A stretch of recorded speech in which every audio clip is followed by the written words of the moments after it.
Hey guys, the king of European hatchbacks in Singapore is probably the Volkswagen Golf. Oh, and the Mercedes A-Class is pretty popular as well, but BMW would come along and say, hey, not so fast, because we have this, the new 1 Series. And this is the car we're going to check out today. We're going to check out the styling, check out the interior, and then take it for a test drive. Oh, and by the way, don't worry about this rain because I have a special no rain filter, so I don't even need this. So this is codenamed F70 and it's kind of a reboot of the car. BMW says this is an all-new 1 Series, but just compare it to the previous model, the F40. Look at the doors, the windows, even the front fenders. You know, it's pretty clear that this is a heavy facelift. That said, BMW says it's tweaked the suspension settings and made the chassis stiffer to make the steering more precise. And the new one is also quite a bit longer and slightly taller. But of course, the wheelbase stays the same as before at 2670 millimeters. In the past, BMW would build a 1 Series from the 3 Series platform, but that was just a horribly expensive way to do things. These days, it's built off the UKL2 platform, so it's closely related to the current X1, the X2, the new Mini Countryman, and like in the past, the 1 Series is going to be the smallest and most affordable BMW in Singapore. I think you're probably going to see it in early 2025, maybe at the Singapore Motor Show in January. But let's look at it together now. So when I think about the 1 Series, I think about sort of the traditionally posh BMW, you know, with a lot of chrome, but slightly scaled down. But not with this one though. This one feels different. It's like they started with a clean sheet of paper and thought about who should we make this car for. And it's really for young people. So not for me then. Now, it may not be for me, but I really like what I see here. You've got these slender new headlights with a stylized version of BMW's 4-eyed look. And I like this grille as well. It's not only low to the ground, but I don't know if you can see this, but it's actually slightly tilted forward, and that makes the car look just a little bit more aggressive. There is no more chrome on this car. Instead, you get a kind of satin finish on the grille, and inside there are new slats, both vertical and diagonal.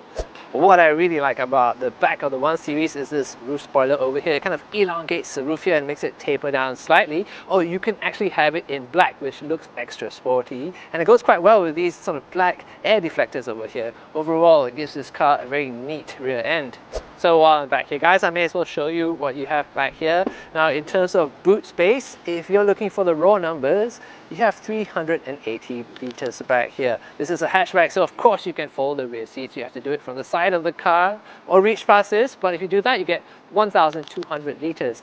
I think that includes a little bit of underfloor space as well, and it is quite wide and pretty well shaped. So this is a fairly practical car, and oh man, I was looking for this.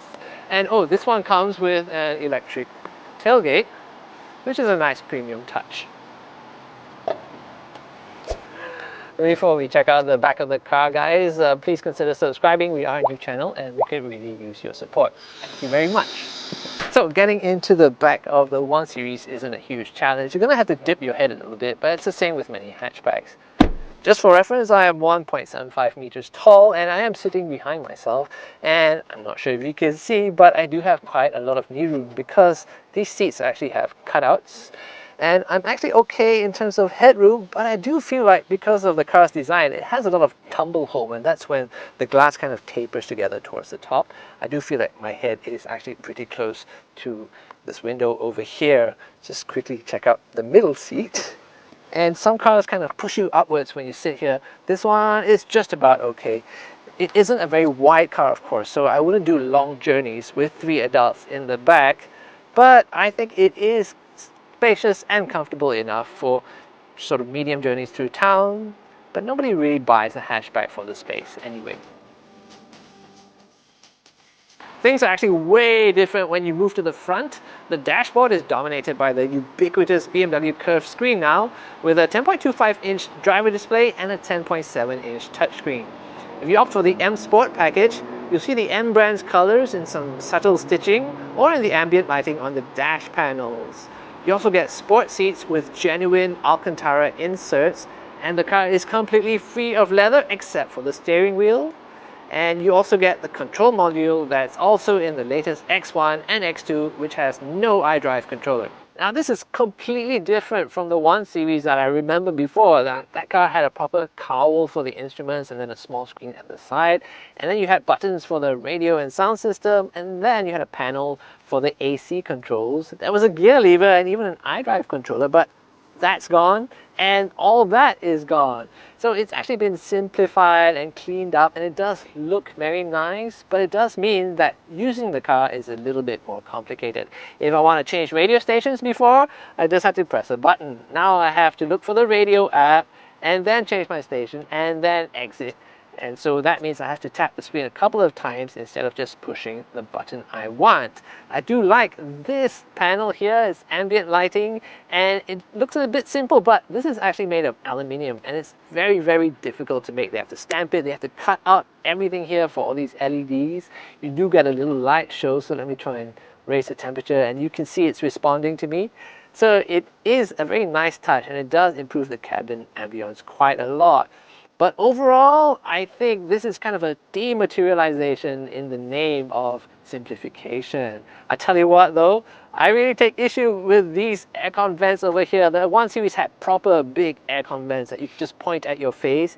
You can point these over here with this little rotary controller here, but look at how slim these holes are. I want aircon vents, I don't want these little air holes. In fact, I really want to talk to the air hole who thought about this. Do you like what you see so far? Well, if so, too bad, because this actually isn't coming to Singapore.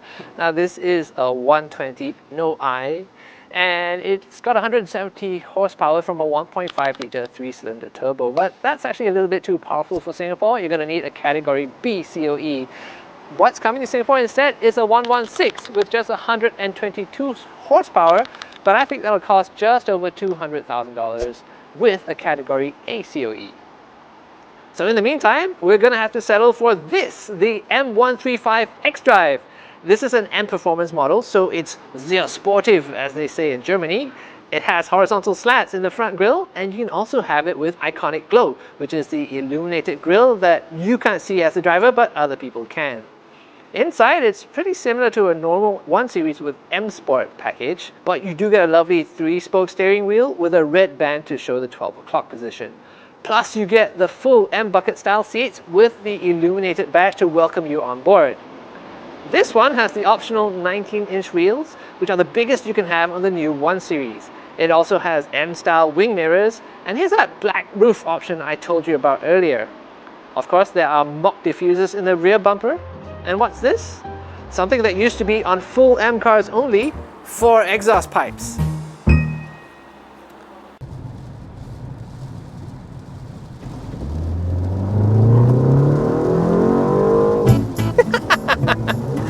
Okay, and a fruity exhaust sound is what I'm looking for here. Let's see if we can get it.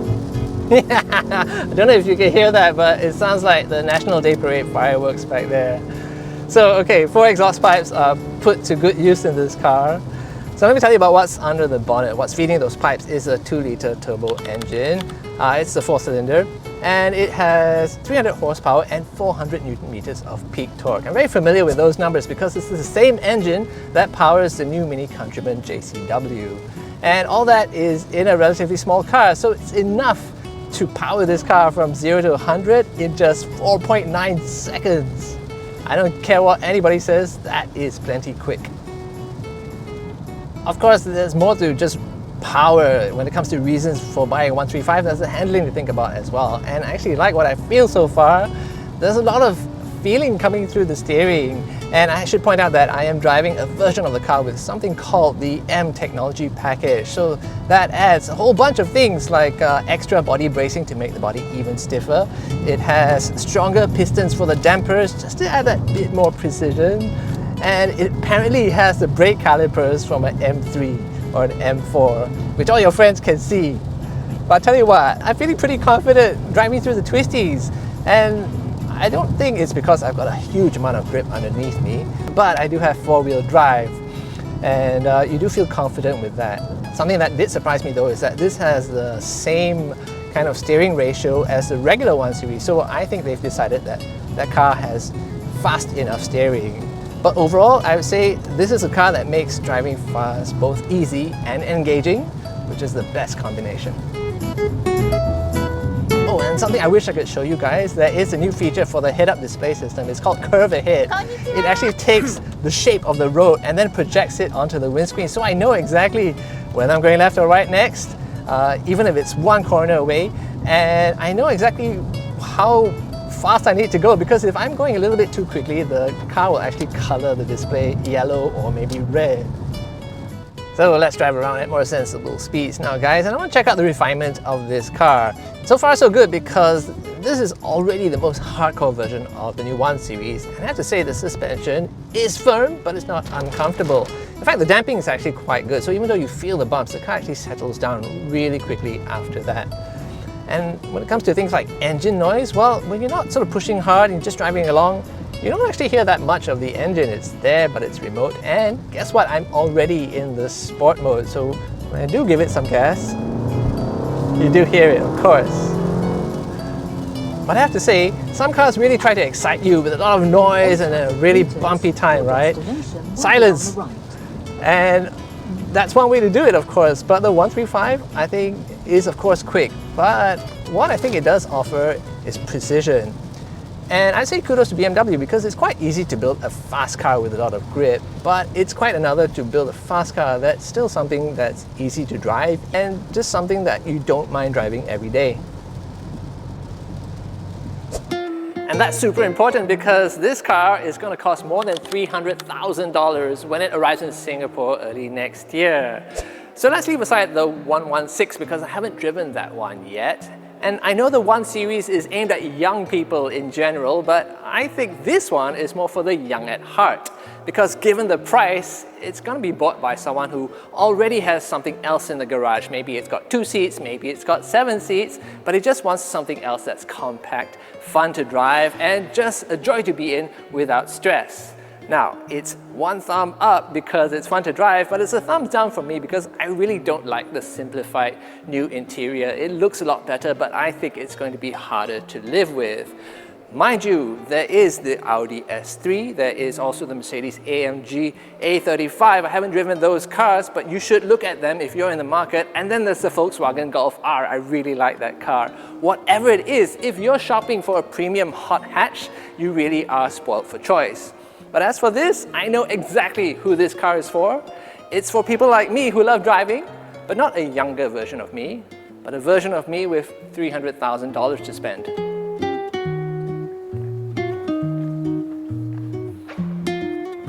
That's my quick and dirty look at the new BMW 1 Series. If you have any questions about this or any new BMW in Singapore, feel free to drop me a line and I'll try my best to help you out. That's it from me. Thanks for watching. See you again.